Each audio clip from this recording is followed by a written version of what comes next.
And good morning, everyone. Welcome to the Good Morning Education Show. My name is Rotimi Aitaya, as always, and it's always a great time. It's always a great opportunity. It's always a great pleasure to be here with you. This is the Good Morning Education Show.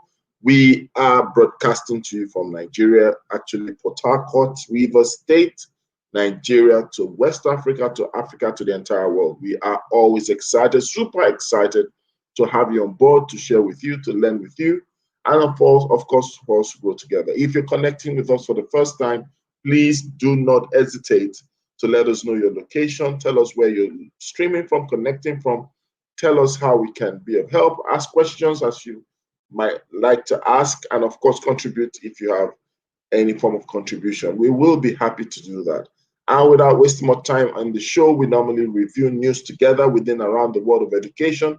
And we don't just stop there. We take a moment to analyze with our special experts and analysts on the show. And then we'll take a step further to talk about the issue of the day, where we begin to dissect issues that concern you and I, professionals within the education space. And obviously, they're not going to be left out. Today is a day where we'll be talking about another great opportunity, another great important area in education that I believe you will benefit from. And of course, please feel free to send in a message, ask questions, and as we go along, we'll take those contributions and questions. And I'm always excited to announce new things that unfold on the Good Morning Education Show. We're planning by next week to begin to allow phone calls where you are able to call in and then speak with our expert, talk about your concern, ask questions, and contribute to the topical issue of the day. This is the Good Morning Education Show, and I'm excited to bring on one of my analysts and experts, always present, always punctual, always great, always nice. She's always smiling. She's ready, she's revving, she's ready to fire. Her name is one and only the safety chick, not safety chick, the safety chick. And look at that smile. Wonderful, wonderful. Awesome. Good morning, Mr. Richie. Morning, Ugochi. How are you today? I'm fine. Hi, Sport Harcourt. Port is there. Port is good. Yeah, itching to come back to the headquarters. We're on the field Okay, doing what we can do. expecting you so that I can come and see you. Oh, you're bringing and bearing gifts, I believe. Fantastic. We're going to be having a great time today. Obviously, I can sense that. I can sense that. I wish we were able to start the call in itself, today, but um, it will be fine. It will be fine. It will be fine. It will be fine. So, without wasting much time, because we have a very important topic to talk about, I think the best thing we need to do is to welcome those who are on the show today. Let's welcome good Gideon Essien. Gideon, Morning, Gideon. um, Gideon, I don't know. We are meant to meet up yesterday, but somehow, I didn't get information from Gideon. But then, of course, I believe that if we do, I will ensure that we'll take pictures. We'll take pictures. We'll take pictures and then we'll pepper them. Oh my goodness, I feel like it's playtime this morning. So let's talk about the news. There are certain things that are happening in education in Africa and beyond. But let's start from the stories going around. I'll show you that in a moment. Um, Center for Disease and Control is saying that there's this new additional 442 dollars, per student, almost to say to reopen safely. It's costing $442. $442. That's really, really, really expensive. That's if you were to do that, $442 almost is like $500. $500 in Nigeria is pretty much about how much is that? Like about 100 and something thousand, 150 something thousand, I don't know. Thereabout. For safe resumption. What are your thoughts about that? Safety check? Yeah, the thing is, any resumption at this time has a cost. any safe resumption. So I think I have to add that safe, because if people are just resuming because they want to resume without taking necessary precautions, they may not really spend. But if we're talking about a safe resumption, there is a cost to it. There's a cost because you have to begin to think about the size of the class. You begin to think of the facilities necessary to ensure that each child and each teacher, each staff is safe. Because many times when we talk about safe resumption, we only think about the children, but the adults are also important, most especially because some children are asymptomatic and they may not show, should I say, those symptoms. And it may not, even when they fall sick, they may not really fall. Can you hear me, sir? Yes, I can. Yes, I can. Okay, so even if they fall sick, they will not, their case is not really as bad as adults. So it's the adults that would have some challenge here, and then most especially if there are some underlying health conditions. And so there is a cost to ensuring the safety of everyone that will be on the premises for that school. So if this is the cost in the US, I'm wondering what that cost would be in this part of the world, because we how do I say this now? Basically, there is a cost to this thing, right? And we've got to understand that that cost exists and begin to look for measures to ensure that we are able to reduce that cost and still operate within safety parameters, so that everyone, all the stakeholders, the children, the parents, the teachers, the other staff in school, are not harmed by this situation. Wow, that's quite important. Still on the COVID conversation. I want to. Oh yeah, we're welcoming Ifya. Good morning, Ambassador Hi, last born. yeah. Good Good morning. morning. Good morning. Good morning, Ugochi. Good morning, Rotimi. How are you today? I'm very well. This is a colorful morning. Ifya is like you love colors, you know. Oh, You're a I love real colors. Yeah. If it's you're a real colorful, it's early, me. yes, you're a real LES person, you know. Yeah, if it's colorful, then it's me. Fantastic. So we're talking about some of the news right now, and currently we're talking about um, the COVID experiences. So USA, more evidence suggests in-person school is safe as long as virus is controlled. So that's debunking the fact that schools should not resume. People actually are saying that schools should resume. Any comments on that as well? The thing is, it's not really about school resuming or not resuming. The point is that there are important questions that have to be answered before a school can resume safely. And even the CDC recently, I mentioned some questions some days ago that need to be asked, and those questions actually came from the WHO. The CDC is also concurring with that. So it's saying yes, you can go to school, but there are conditions that you have to ensure that the school can fulfill, the environment can fulfill it before you are thinking of going to school. So what is can that school, does the school have the capacity to resume safely? So those are questions that these are subjective. So it means that you might go to a school and when you check, you see that that school cannot resume safely, but another school would be able to. So it's about capacity of the school. It's about capacity of the community that school is situated in. So there are a number of factors. So yes, the going to school should not necessarily be the challenge, but can it be controlled? Do you have the system so that if something were to come up, you're better able to manage it? So those are the issues here. So it's not like saying, oh, don't go or not go. If you want to go, there are questions. Can you answer it confidently?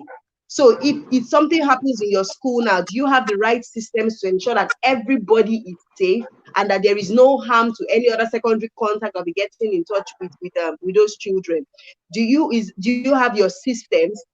So all those things are very important. And so while we are saying, okay, whether it's you're going to school or you're not going to school, what is really important is your operations, your procedures, the community, even the level of transmission in that community. These are important factors. And even the CDC alludes to it too, because I still saw a post this morning, and those questions are also part of the questions that the CDC is also adapting from what the WHO put out. All right, thank you. Titi just walked in. Titi, good morning. How are you today? I'm fine, thank you. Good morning. Good morning. Good morning. Okay, so if you wanted to say something.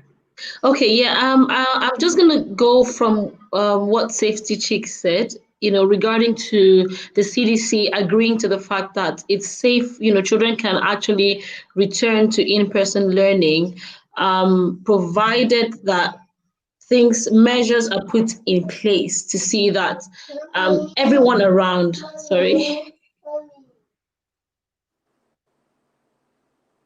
So that's one of the challenges of a homeschooling mom. Okay.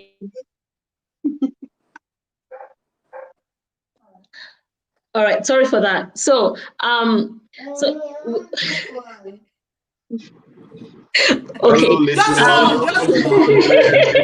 All right. So here is it. All right.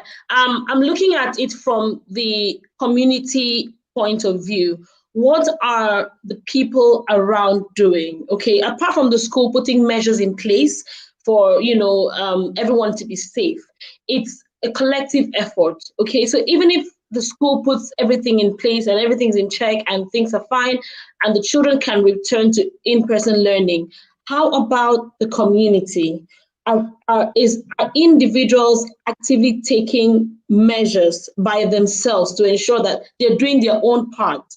So that way it's a collective effort between both the community and the school. I think that's how I want to look at it. So I'm going to give an example here. Right now, schools have been postponed from opening for another 3 weeks. So when we started, they were like, okay, 2 weeks, we'll start 2 weeks first online, and then we'll reassess the situation, and then we know if schools can reopen. But right now, that's not happening. So we have another 3 weeks of virtual learning going on. So, however, everyone, at least most people, are doing their best. Masks are in place. Everyone is maintaining social distancing.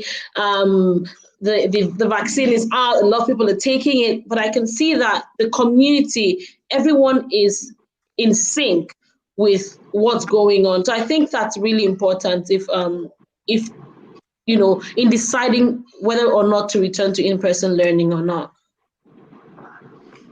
Titi, any thoughts? Thank you so much, Ify. I think they've said it. We also discussed it yesterday. You have to just ask the right questions and be constantly assessing. So even those of us that have braved it to send our kids to school this week, it's a trial period. We're going to keep asking the right questions. What's in place to ensure the safety of your children. So I think that's just it. Each there's no one size fits all. Everyone has to assess and say what works, what's in place, what are the safety measures, and continue to assess on a daily basis, on a weekly basis, to then make whatever necessary changes we need to make. Fantastic. Okay, so let's continue. We have another headline that says South Africa death and anxiety rife at matric marking centers as schools reopening gets delayed. What do we think about that? Can we have more content?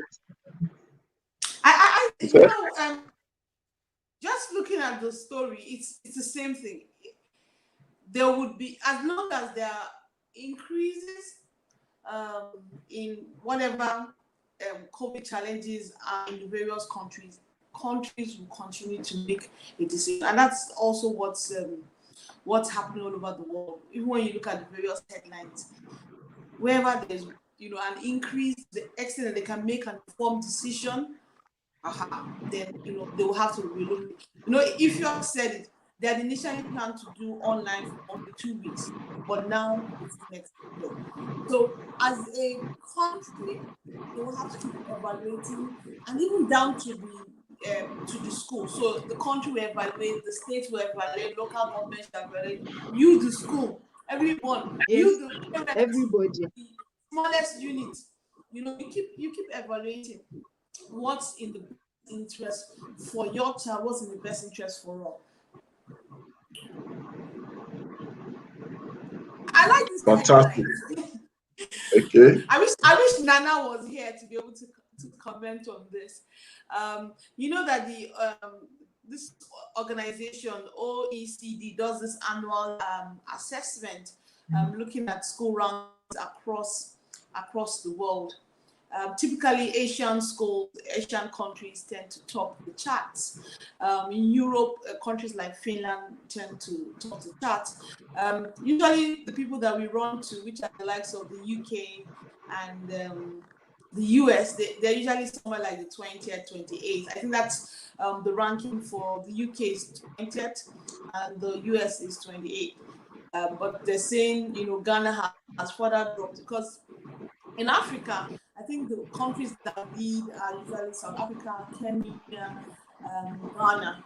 So I think this is sad news for Ghana to show that they further dropped in the ranking. It just shows that generally, which is why I try to tell everyone that generally it's a global issue where education is, so to speak, in crisis. It's not just a Nigerian problem; it's a global issue. But then again, once a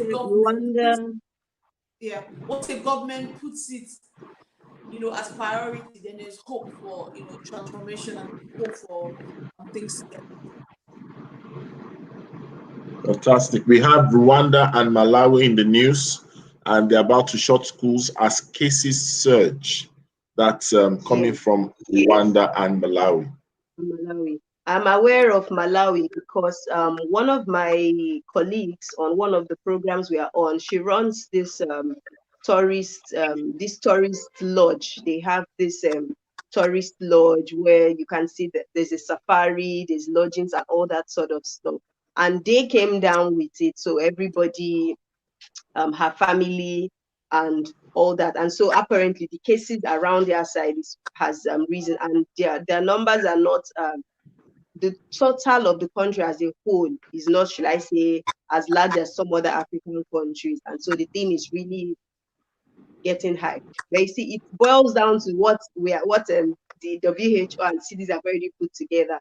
You have to consider the rate of transmission in your community, in your environment, and the rate of detection and response to now decide, okay, do we have capacity to run a school, even with what is going on in our system? So it's totally understandable. An interesting thing that Gideon says at least Ghana has taken the courage to be rated and subject themselves to benchmark. We can now build from there. Yeah. Yes, Nigeria is not there. Like I said, the two main countries that tend to, the three main countries is South Africa, Ghana, Kenya. So we need to start. Honestly, I think that he's right. I agree with Gideon that we need to start, and maybe it will, propel us to keep working at it. Once there's a benchmark that you're looking at. I mean, I'm sure throughout this week and next, we continue to hear news of other countries that might have to close down school. And I think that Lagos and Nigeria as a whole should not hesitate to make that decision if push comes to shove, as we say here. If they need to make that decision as they look at cases, I'm hoping that as schools have been open for a few days, that the various task force are in place to monitor, and they're in place to ensure that information and data is gathered to make that decision. If you're not monitoring, if you're not gathering data, you won't know when you need to make that decision. And I think it's important. I know that yesterday when I was coming out in the morning on my way back, I saw a lot of the public schools resume. And as the children were strolling, into the school.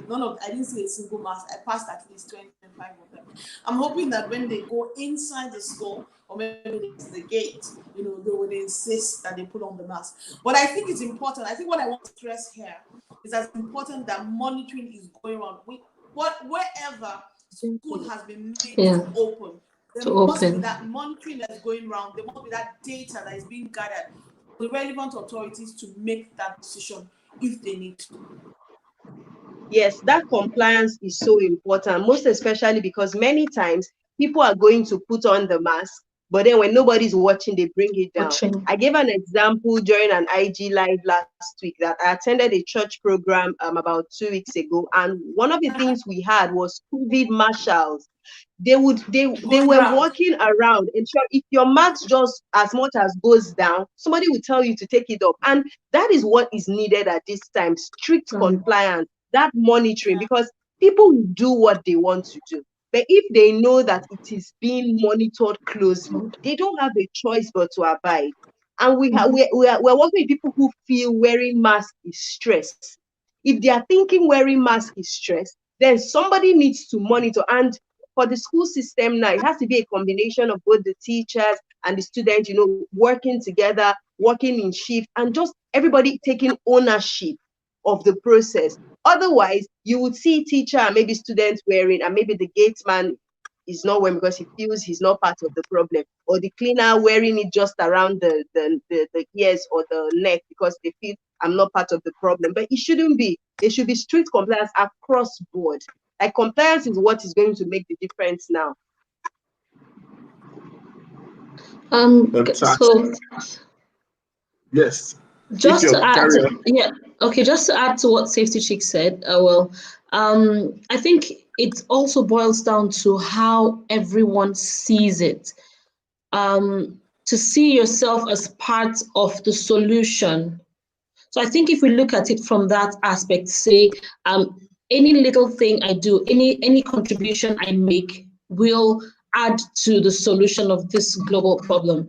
So I think if individuals look at it from that angle, then one will not have to be policed around to wear a mask or to use just to maintain social distance, or to do what you need to do to alleviate the situation. So just looking at it from that point of view, I think would help. Yeah. Okay. All right.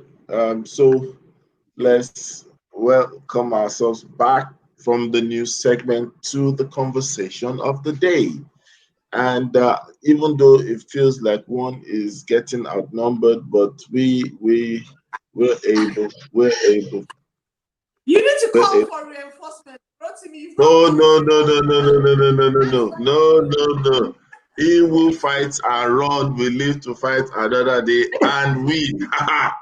Ladies and gentlemen, we're here. This is the Good Money Education Show. We still stand. We're standing. Only one standing, no problem. No solidarity to support from the others. They are checking out because they know that they've added another staff from UAE. If you can now come to reinforce the women team. Well, Team Rotimi, we're going to get there. We're the cutting edge always. So we're talking about pastoral care in times like this. Pastoral care in times like this. And I'm sure so many people are looking to this show. I probably will look towards the show because, we are level-headed. We are not sensational. We like to talk about issues from different views. And also we like to talk about it not just from the surface, but also from the depth. So we are looking at pastoral care in times like this, in times of so much crisis, in times of development and evolution in the sector, and of course along the school industries, right? And I'd like to ask this question, which is the obvious thing, just in case there's someone there who is not even within the world of education, but is loving this conversation, because I'm getting mails, I'm getting messages of people who don't have anything near school or education, and they're telling us from different places, from Sudan. I got a message from Sudan, I got a message from India, and people are saying that we love what you guys are doing. And so they're listening and probably going to watch much later because of time zones difference. And they are asking probably this question I'm about to ask my experts in the building, right? What exactly is pastoral care, especially when we talk about pastoral care in schools? What exactly is pastoral care?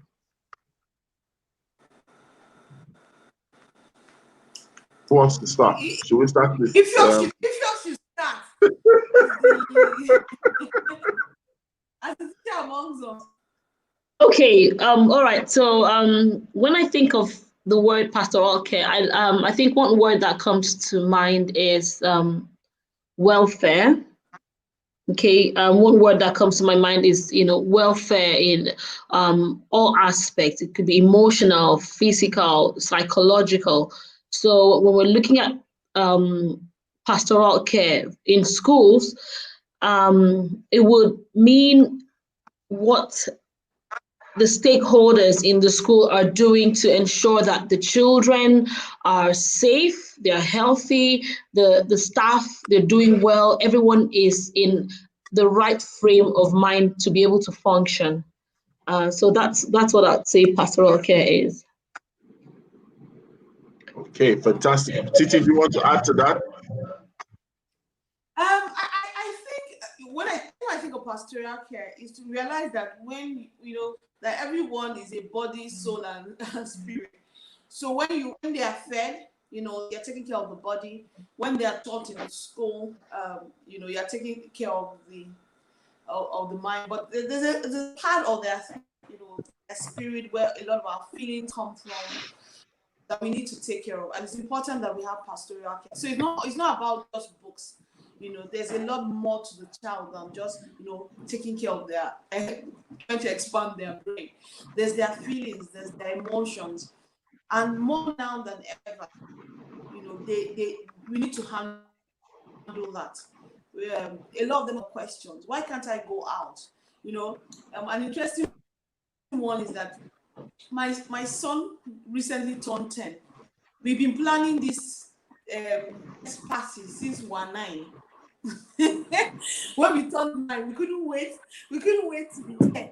And we had this party throughout the year. We had talked about that. The theme of the party had moved and changed, And then suddenly we entered January, and he can't have it. He can't have it.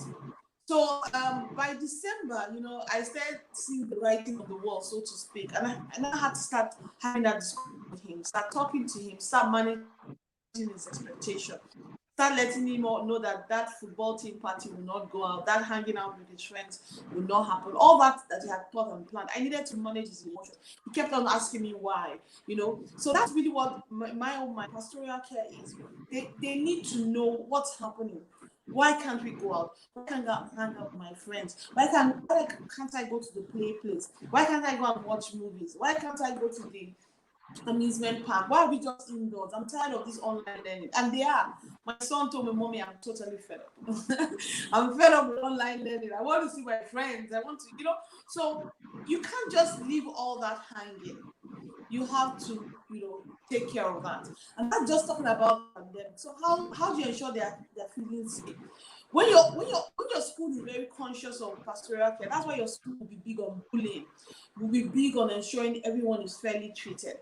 So when we talk about pastoral care, it's really about ensuring that people are balanced in terms of their emotional well-being, ensuring that we handle all the feelings that come out of it, whether it's of anger, whether it's of hurt, whether it's of frustration, whether it's of loneliness. Last year I told people that you need to ask your children a lot of those questions. How are you missing your friends? Are you feeling lonely? What can mommy do to do that? And even with the online learning, we also talked about it last. The schools have to implement in more time for hanging out online, where they go into breakout rooms and they just gist. There's no book, there's no learning, there's no teachers. It's like hanging out. I know a lot of schools try to implement it well, whereby on online learning, when there's break, the children just go into a breakout room where everybody brings out their snacks and they're just talking and they're just gisting. But I think everybody needs to find out the school, first of all, consciously, and even parents, what's your child's state of mind? Are they feeling safe? Are they feeling secure? Children talk. You'll be amazed at what they talk about. So how are you handling that? And I think more than ever, parents need to be brought to speed, because now they are doing more of pastoral care than they ever had to do. So it's just so important. Different children handle it differently. So some children are just social animals. They are just social animals. They thrive on being amongst their friends. So what would have happened to them with all this online? Especially they're the only child and it's just their parents. Mommy has to work. My son says mommy's always working. She's on the phone. She's on webinar. She's on this. So there's a lot, and I think it's the school also realized that they need to help the parents do a lot more with regards to pastoral. Fantastic. I'll just you write want to say on. something? Yes, I'll just write on what both of them have already said. It's about going the extra mile to care, because we're not just human beings are multifaceted. We're not just body, we're body, spirit, and soul, right? And it's just important that we don't expect people to be mechanical. They have thoughts, they have feelings, and I just want this care and all that to extend to the teachers, because yes, Mr. Davis has talked extensively about the children bit of things, which is so important, because they also have feelings, and many times in this part of the world, we're almost trying to shut down their own feelings. It shouldn't be. We should allow them to express how they feel and see how to manage it. But then also we need to consider the feelings of the teachers. Some of these teachers might have underlying health conditions, or maybe they don't even know what they have. And because they've been hearing so much about underlying health conditions, because they've been hearing about the recent toll in the number of deaths, it begins to worry them. And they are a bit worried about being in class with these children. And, you are trying to show up in class. You are trying to be mentally stable so that you can manage the expectations in class when you're trying to do the things that don't necessarily pertain to teaching. You also know you have a family at home, you are worried, so all those things come to play. And then maybe there's already friction between the school management and the staff. That could also lead to some sort of problems. And so that pastoral care is so, so important. When these teachers feel like they are part of it, so as a school owner, as a school administrator at this point, you need a lot of wisdom, to manage it. And even you yourself, the school owner, the school administrator, you also need care. So who is in your network? Do you have maybe association of school owners, where people are able to share vulnerably? I'm not talking of where somebody would use you as a story or as gist, but you need to have those spaces where you can have vulnerable sharing, getting advice that you can now take back and implement in your school. Because just the way they are counting on you, you're counting on yourself. Your family is relying on you and all those sort of stuff. So it's really important that we are all deliberate about our emotional support, spiritual support, social support at this time. Because I know that yes, COVID has been around for a while, but there's still some getting used to. They're still trying to balance our act together and all that. And try not to be a Superman or a superwoman. Everybody needs support. Everybody. So the earlier we all get that and begin to make use of our support systems, the better for us. So I think that it should just be a well-rounded approach. We're talking about pastoral care. The children, the teachers, the administrators, the staff. And when we talk about staff now, it's not only teachers, your cleaners, your security men, your administrators, the PAs, everybody. Because the truth is, if there is a weak link, it's going to affect the whole system. So you've got to be deliberate about ensuring that different category of staff you have with you feel that care in the system. Thank you so much. Ifek, are you trying to say something? Can I just add something to that? Just Yes, that line of thought. Let's not forget the parents as well. Okay, in all of this, as we're caring for, as a school administrator or as a teacher caring for the children, let's not forget that the family unit is the basic unit. And if things are not going well for the parents, if things are not going well for the family, it's going to affect what you even do to provide that pastoral care to the child or to the staff. So I think we should take it beyond just the school and ask questions. Okay, how's the family doing? I think just that extra care towards the family unit will go a long way as well. Thank you so much. I think from all that you all have said, looking at the definition and looking at the delivery of some of these things that we've said in schools, there's one key word that must be put into place and priority is called provision. Pastoral care has a lot to do with provision. So the stakeholders involved, the drivers of pastoral care as a system must understand that for it to happen and to cut across the different value chain within the system, provision has to be made. And you see, blind spot starts when we are not treating it as provision. Provision comes from the place where you make happen and you make, so it's like, put it this way, you are allotting consciously opportunities, time, resources, activities to factor in these different stakeholders.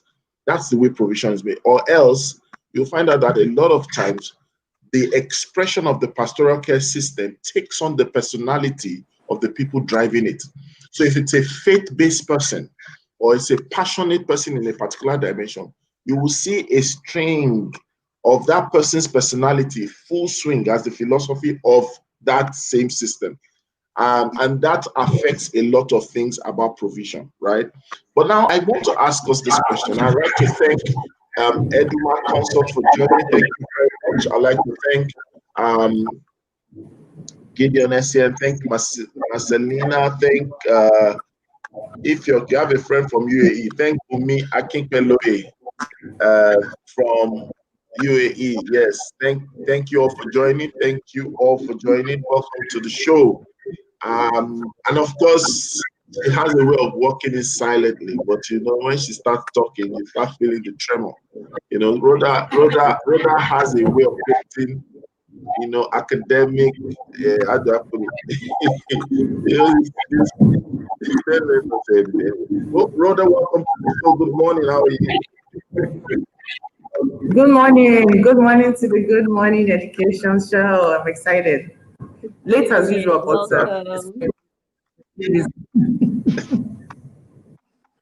so okay. So we're talking about pastoral care in times like this, and I'd like to ask this: are there pastoral There's a issues? background noise from somewhere. I hope it's not me.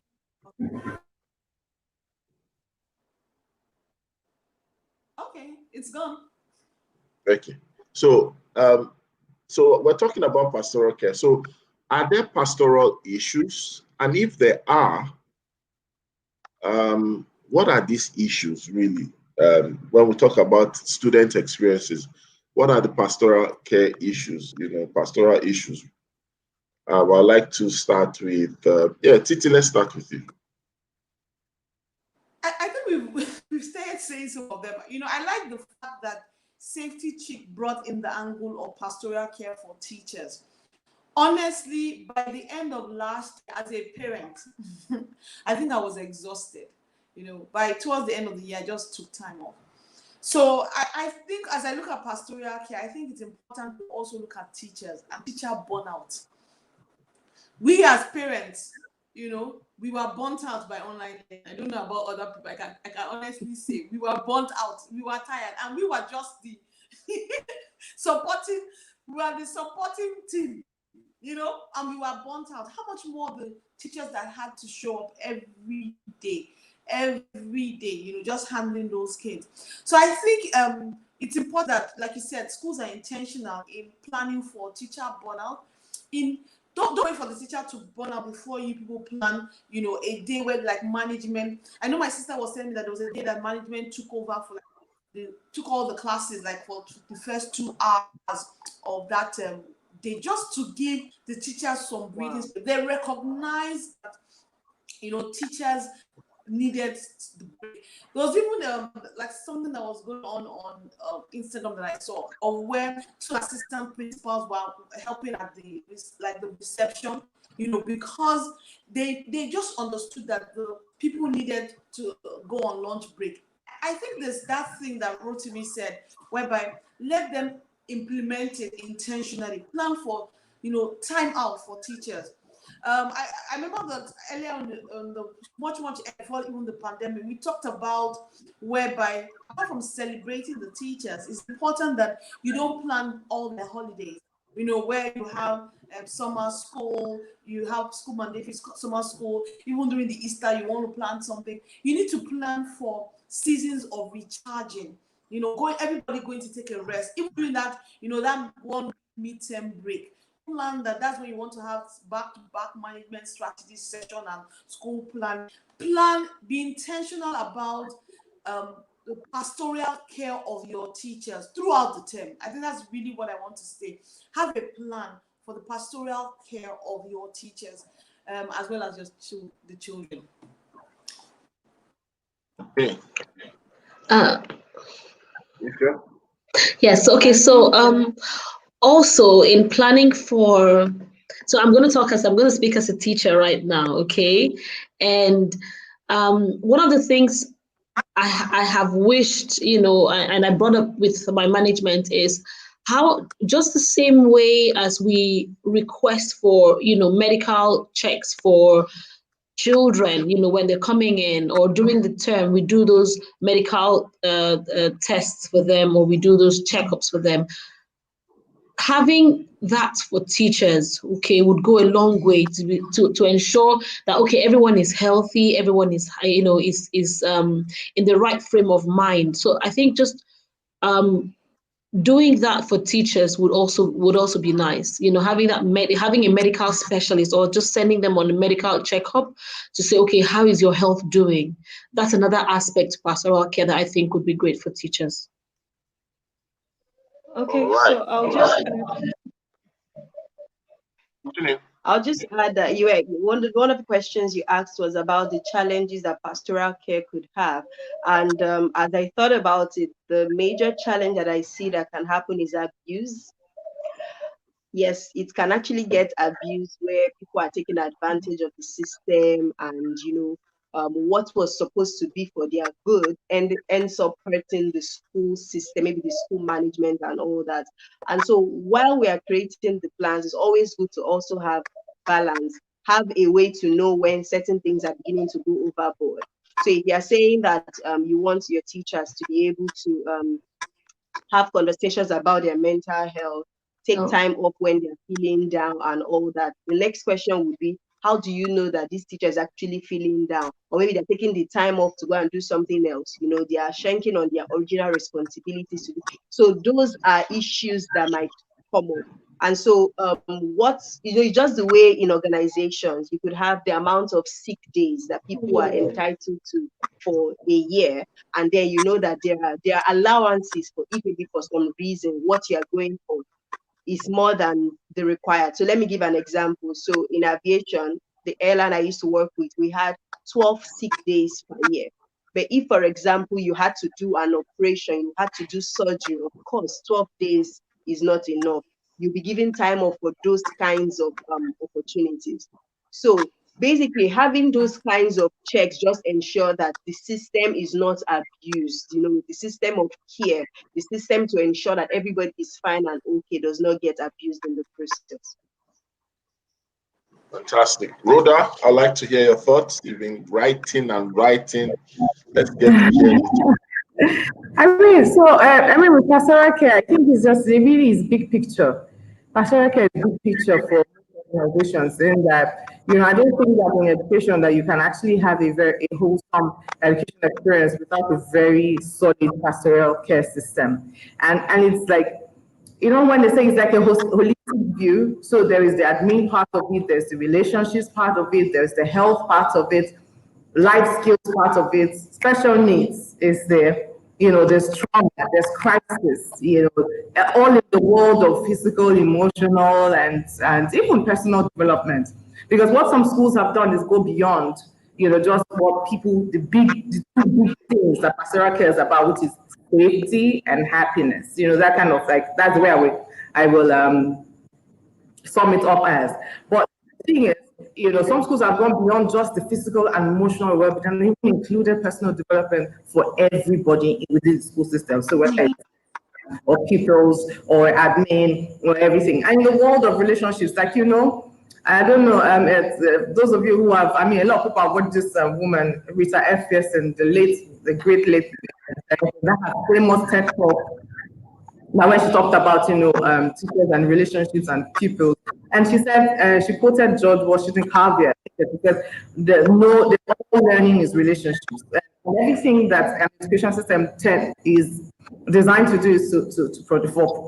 At the end of the day, the product, what's called the product is learning outcomes. But beyond learning outcomes is also, personal development and growth, career paths and things like that, as a wholesome system that helps people, human beings just, become the better sense of themselves. So whether it's in the world of relationships, like people to people, right? Okay, so big sister, small sister kind of arrangement, body system, people to people, so student to student, teacher to student, admin to teach staff.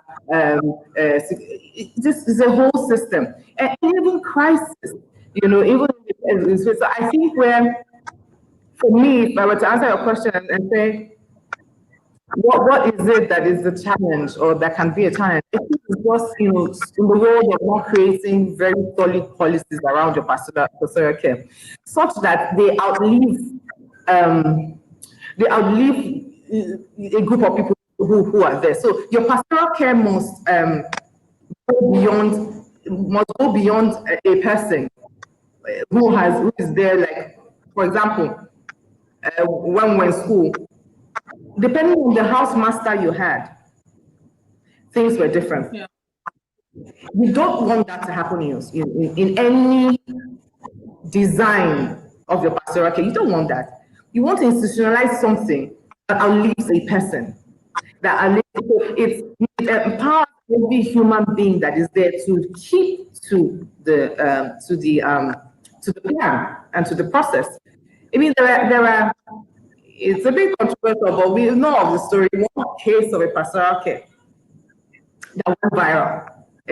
I'll call it a pastoral care, that is still in, everybody's looking at two sides of the coin and saying, who is right, who is wrong.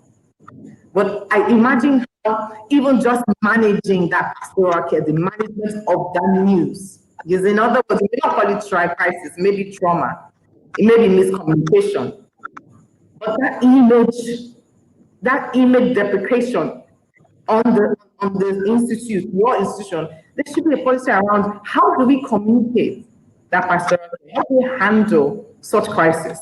And that's what you're talking about. You're alluding to some challenges. Things can go awry. One story, one part of the story is, oh, Mr. This did this, that, he protected me, and the other person is not protected.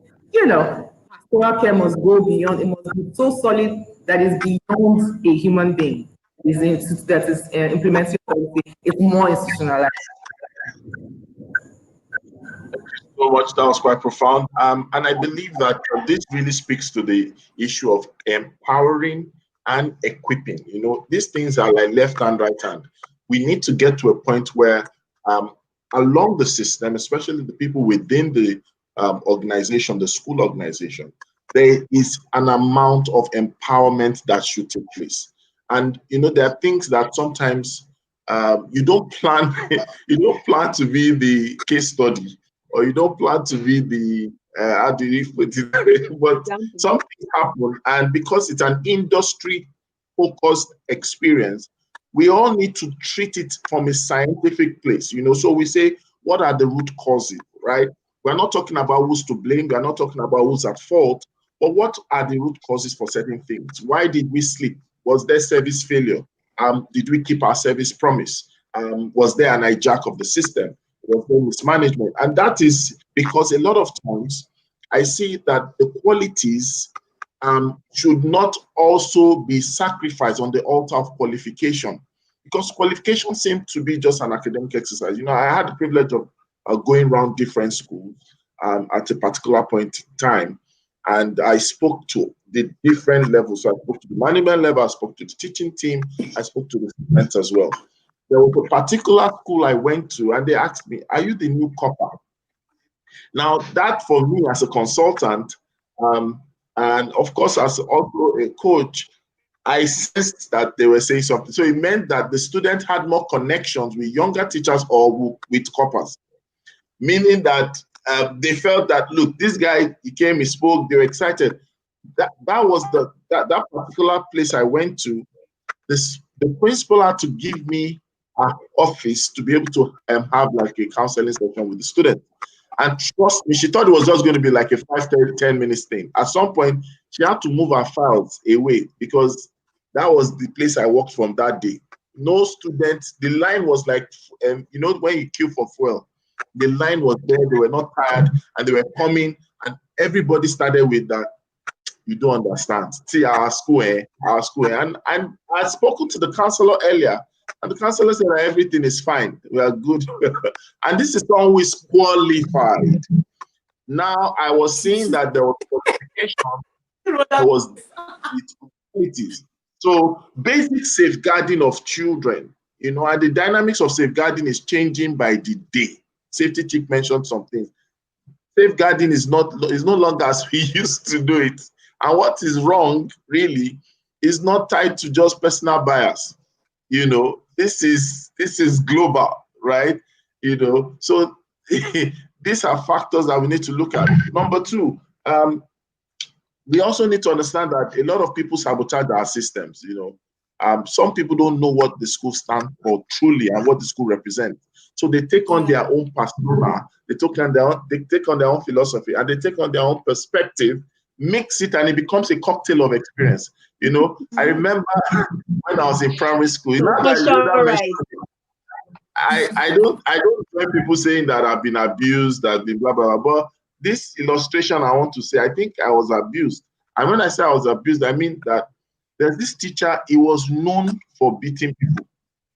His unique selling proposition is massive. When someone is talent coach, this man is beating coach. He will draw the line. The science with which he beats you, the suspense is always heightened. You walk in, take 6 steps, you take a chalk, draw the line. Then there's the way he holds that cane. He holds it so that the cane can swing. And when he swings it up like this, you say stoop. Then you stoop. Your bum must shoot out well. This man does not miss the spot. I'm telling you. When he starts and he still broke, if you do like this, he starts again. Do you understand? Major abuse. It was abused. And then you see, teachers, when they say if you go into another class, they'll say, we're going to call Mr. His name, I don't want to mention his name. They say, we're going to call Mr. Mr. O. Once you hear O, it's like the word has called Armageddon, because you just walk into the class, you look at everybody, and then you walk to the front, take a chalk. Everybody knows what's going to do next. You draw the line. And then you swing the K up. So they'll be calling you roll call. Next thing. And he will give you 6 strokes on that spot. You can't sit down. You can't rub it. You just be doing, see, all this Malian dance. It didn't start today.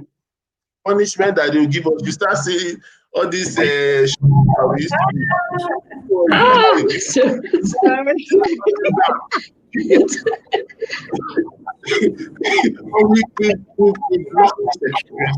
Why? Because some people feel, that if they are able to pass on their own type of style signature, they have been able to oppose some sort of standard. So schools need to begin to explain what learning outcome is, what character outcome is. What are we saying is our promise in the name of discipline? Different things have happened. In the name of moral uprightness, different things have happened. Then ability to communicate within the team. There was a particular experience, and I'll stop at this point. There was a particular experience I had.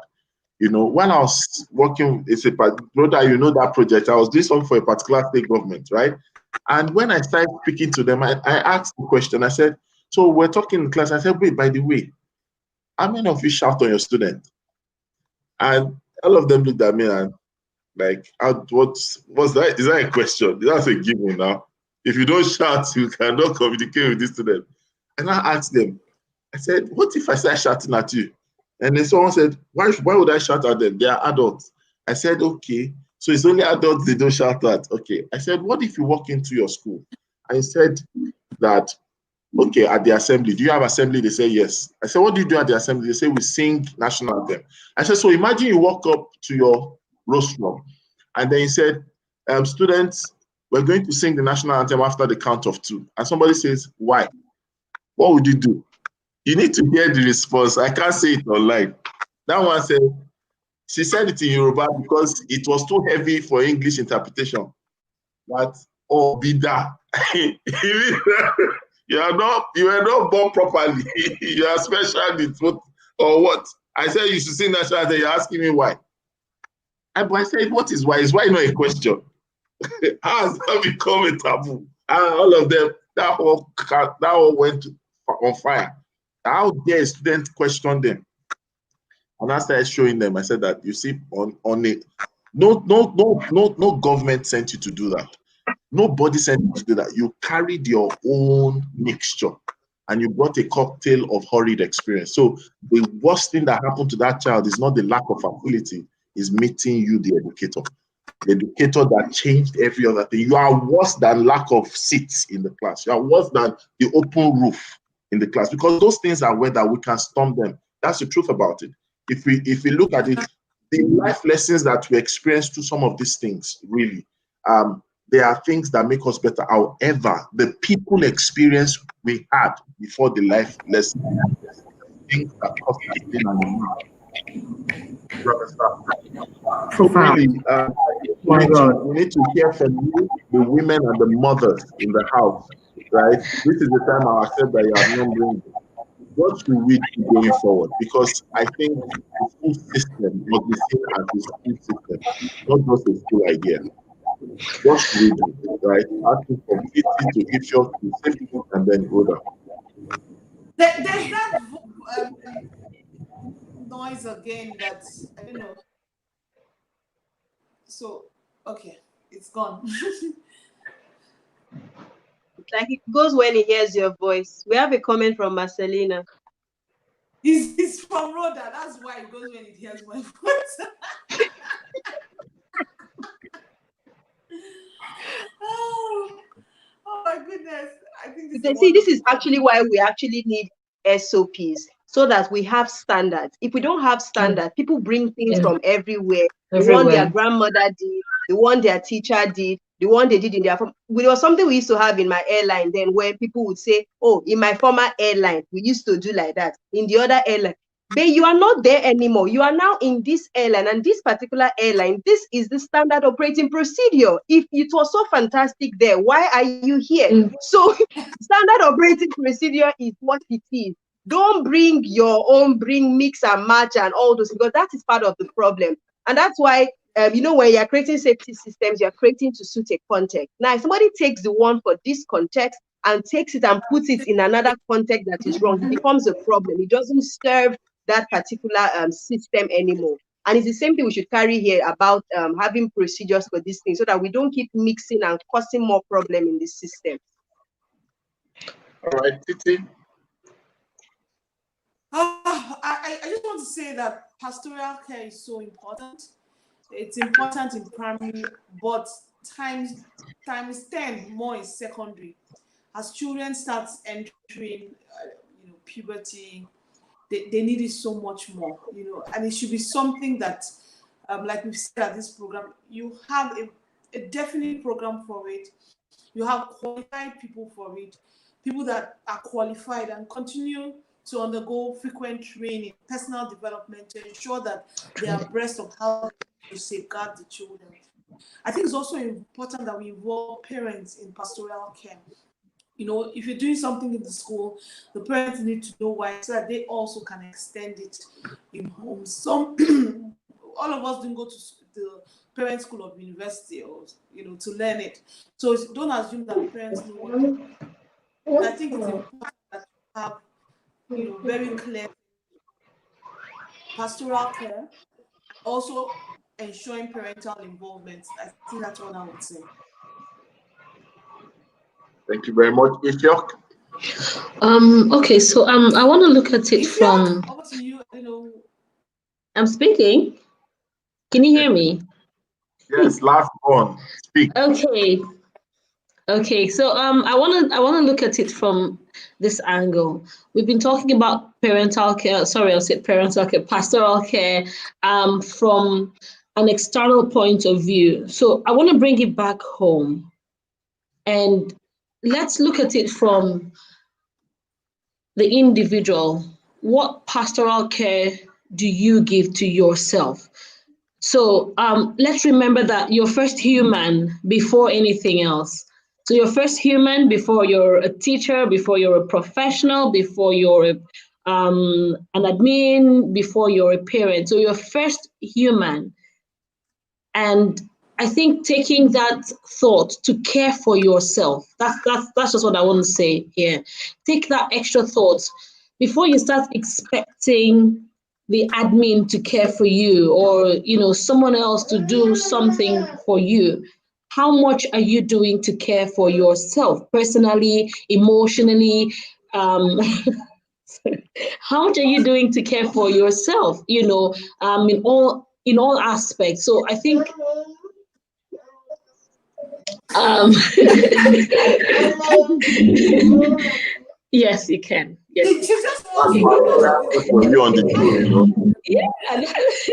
but that's what I'm That's talking someone about. else saying hello to her. Okay, Chika says, can you say hello? You want to come say hello?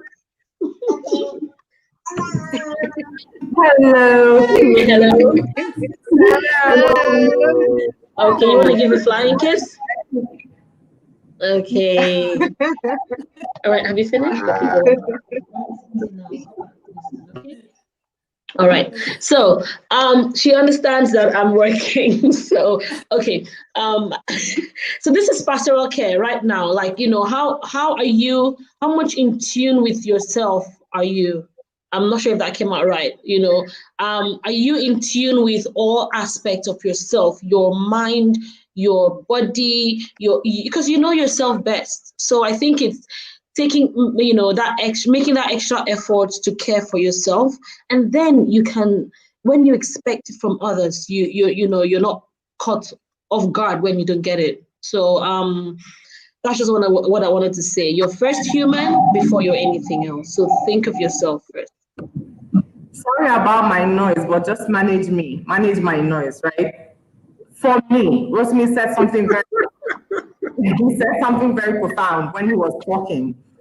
And he said, I would just say, he said, it's beyond qualification. At some point, he said it. It was beyond qualification because the experience that he shared, it was a situation where there was a qualified personnel and then the experienced, I don't know what I used to phrase, who entered the room and crossed that floor line. The thing that for me is, there is a reason why we call it pastoral care. There's a reason why there are people, in addition to policies ensuring that the stand SOPs are right, in addition to making sure that people are kind of qualified for that role, right? But beyond qualifications, there's a reason why you are there, and that reason is your job description, clearly outlined. So I think that we need to begin to say to our schools and say, please look away from qualifications and look critically at the job descriptions of the pastoral care managers within your school systems. Because there is experience that is required.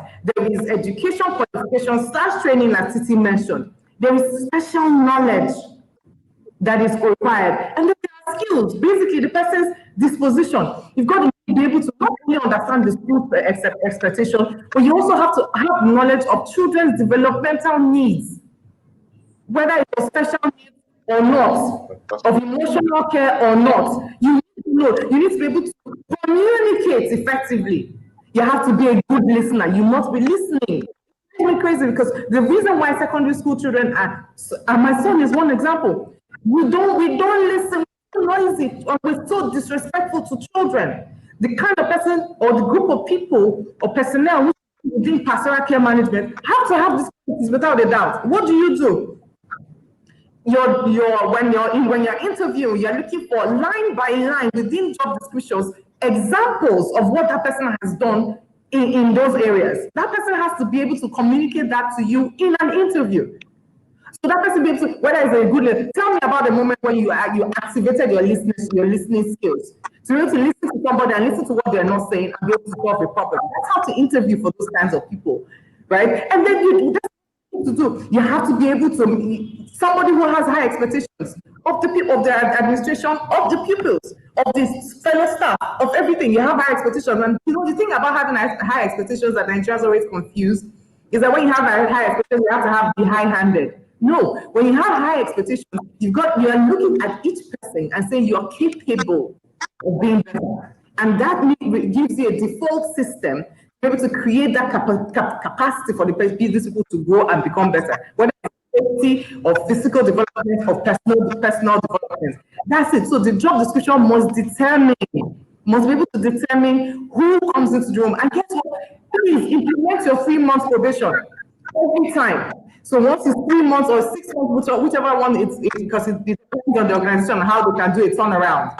So if it's 6 months, work with your people and continue to keep that person on probation until you know what? You can exit, because that's what your policy will drive. And so probation to performance improvement plan to final permanent role as a staff. Thank you so much, Rhoda. We are actually out of time. And today has been a wonderful one. Wonderful one. I was almost asking for fire extinguisher from Safety Chick. We're on fire today and we're coming back tomorrow on bigger fire. Ladies and gentlemen, thank you for listening. Those of you connecting from every angle, every area, please, we appreciate you. And our panelists have something to say as we end the show. It's a word that we believe in. It's a word that is like a mantra, but it's a word that you deserve as we go into the day.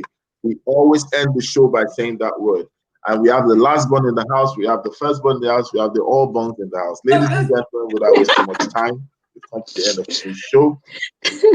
And it's always a great morning. It was a great morning. Always a great morning on the Good Morning Education Show. Yeah, have a nice day. Thank you. Bye.